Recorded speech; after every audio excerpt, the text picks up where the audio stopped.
ఈరోజు ఆయన్ని చూడ ఎవరో చెప్పించకూడదు. అవునా? ఈరోజు చూడ ఎక్కువగా మనకి ఏమైనా కలిగితే ఎవరిని మొదటగా తిడతాం?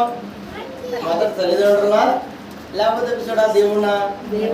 మొదటిగా తిట్టేది వాళ్ళే తిడతాం. ఆయన్నే చూడ ఎవరైనా కానీ మొదటి చూడ మన తల్లిదండ్రులు చూడ మన ఎవరిని మనకి ఎందుకు వచ్చిందని చూడ మన ప్రవర్తన వల్ల వచ్చిందా లేకపోతే దేని వల్ల వచ్చింది? మనం ఏమిత్తామో అదే పంట కోసుకున్నావా అనిపించడా దాన్ని బట్టి మనకు వచ్చింది అది గమనించు. కానీ ప్రతిదానికి దేవుడే చేశాడు. అవునా?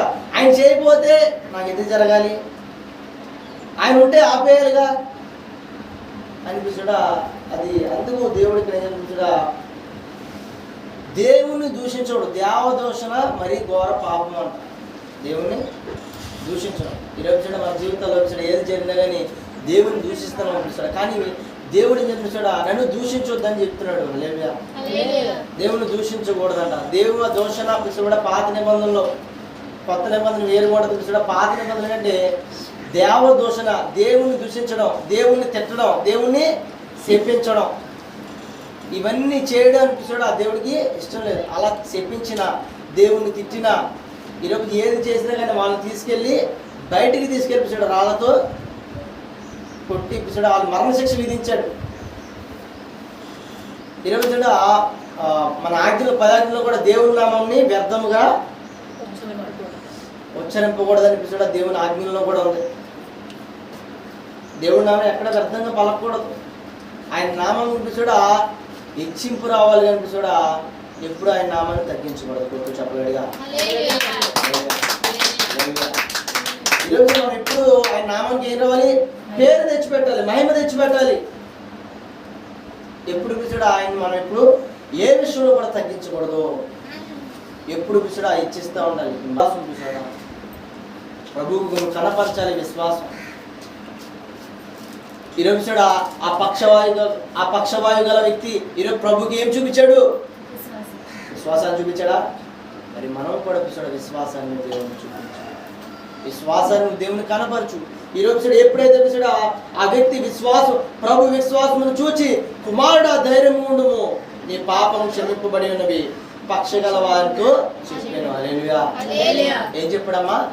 నువ్వు పాపం ధైర్యంగా ఉండయా కుమారుడా, ధైర్యంగా ఉండు, ఈ పాపాలన్నీ క్షమింపబడి.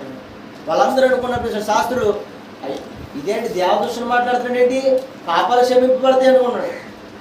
ఈరోజు చూడ మన పాపాలు ఎప్పుడు క్షమించబడతాయి అని చెప్పి చూడ మనం యేసునందు విశ్వాసం ఉంచిన మన పాపాలు క్షమించబడతాయి. హల్లెలూయా. నువ్వు ఎప్పుడైతే యేసునందు విశ్వాసం ఉంచావో చూడ నీ పాపాలన్నీ కొట్టివేయబడతాయి. ఎంత నీచమైన పాపాలైనా అవి కొట్టివేయబడతాయి.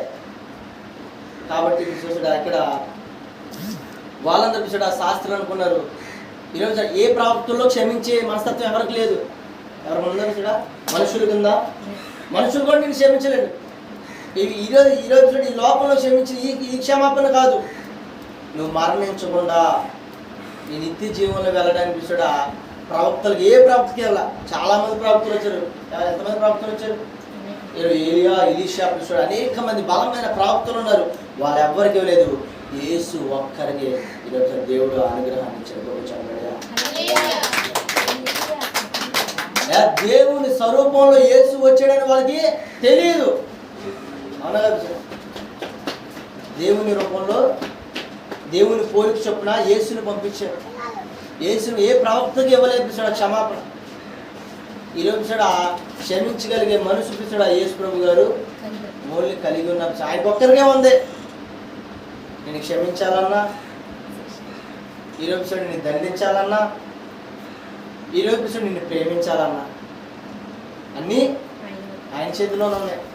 కాబట్టి పిచ్చాడు ఆయన నడిపించాడు అపక్షపాతంగా ఆయనతో విశ్వాసమును చూచి అయా కుమారుడా ధైర్యంగా ఉండుము, నీ పాపములన్నీ క్షమించబడి. ఈరోజు ఎప్పుడైతే ఆ మాట కన్నాడు ఆ రోజే మనకేంటి పండుగ. అవునా?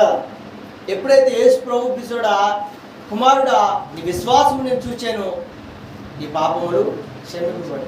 ఈ మాటలు పిచ్చాడు వీళ్ళందరికీ వీళ్ళకి తెలియదుగా, ఈ శాస్త్రులు తెలియదు. దేవుడు పిచ్చోడ యేసును పంపించాడని తెలియదు. తెలియక పిలిచిన వీళ్ళందరూ ఏం చేస్తున్నారంటే ఇతను దేవదూషణ ఈరోజు దేవదూషణ చేస్తున్నాడని అనుకుంటున్నారు. యేసు